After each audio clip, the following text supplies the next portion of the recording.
Hello, everyone. Welcome to the Newsbrowse News broadcast. According to Linha Zabao, Kuwait's Ministry of Electricity, Water, and Renewable Energy announced early Monday that a critical power and desalination facility within the country suffered severe damage on Sunday evening due to an attack.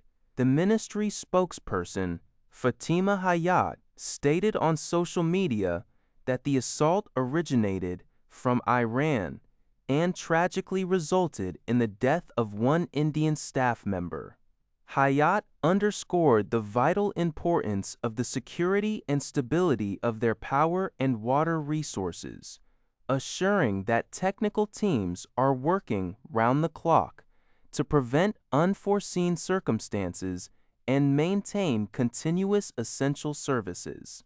This incident follows earlier reports from Kuwait's military that multiple overhead power lines were damaged by shrapnel and a military base was hit by several missiles, injuring 10 soldiers. According to BOJ Zasan, Aledin Boru Zerdi, a member of Iran's Islamic Consultative Assembly's Committee on National Security and Foreign Policy, announced on March 30th that Iran is seriously considering withdrawing from the Nuclear Non-Proliferation Treaty, NPT. This decision stems from the current international security landscape and perceived external threats, coupled with Iran's belief that its legitimate security interests are not adequately protected while adhering to NPT obligations. Boru Zerdi stated that the Iranian parliament is actively pursuing legislation to explore the possibility of a formal withdrawal, emphasizing Iran's commitment to using all necessary means to safeguard its national security when facing external military threats and unjust treatment. Furthermore, Boru Zerdi revealed Iran's intention to implement a new management system for the strategic Strait of Hormuz, over which Iran claims full control. This system would mirror models used by Turkey for the Bosphorus and Egypt for the Suez Canal, requiring all vessels transiting the strait to obtain Iranian permission and pay corresponding transit and service fees. He noted that Iran has incurred substantial costs in ensuring the strait's security over decades and plans to institutionalize measures to recover these expenses and enhance oversight. Consequently, unauthorized vessels would no longer be granted free passage through this vital waterway. According to China News Service, Iran has officially confirmed the death of Ali Reza Tangsiri, the commander of the Islamic Revolutionary Guard Corps, IRGC Navy. This confirmation comes via a recent report from AFP, previous reports from the Times of Israel on March 26th, which cited an unnamed Israeli official, had indicated that Tangsiri was killed during an attack in Bandar Abbas. The same Israeli official also stated that Commander Tangsiri was responsible for overseeing the blockade of the strategically important Strait of Hormuz.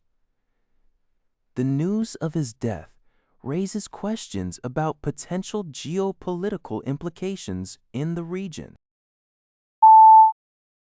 Japan's Ministry of Defense announced that it will deploy long-range missiles at the Ground Self-Defense Forces Kenjun Camp in Kumamoto City and Fuji Camp in Shizuoka Prefecture on March 31st. This significant move will enable Japan to exercise its counterattack capability, also known as enemy base attack capability, for the first time.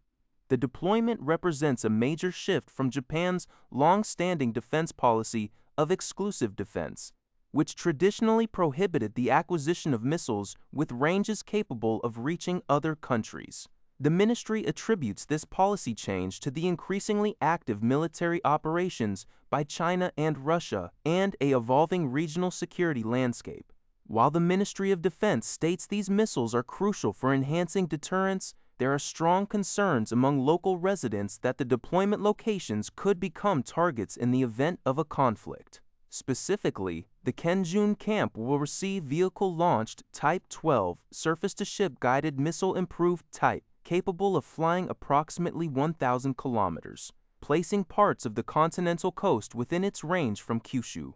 The Fuji camp's education unit will be equipped with high-speed gliding missiles for island defense for research purposes, with further deployment planned for Kami Furano, Hokkaido, and Ebino, Miyazaki, in fiscal year 2026. This report comes from Yahoo News.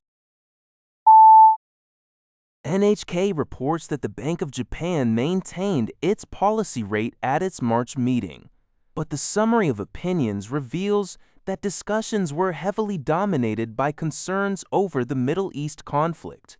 Policymakers expressed significant worry that a potential surge in oil prices could drive up inflation in Japan and, subsequently, slow the economy.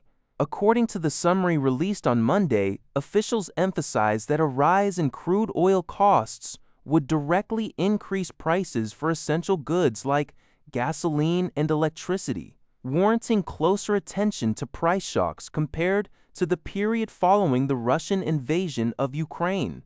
Some officials suggested that monetary tightening might become necessary if an excessive weakening of the yen exacerbates cost-push pressures.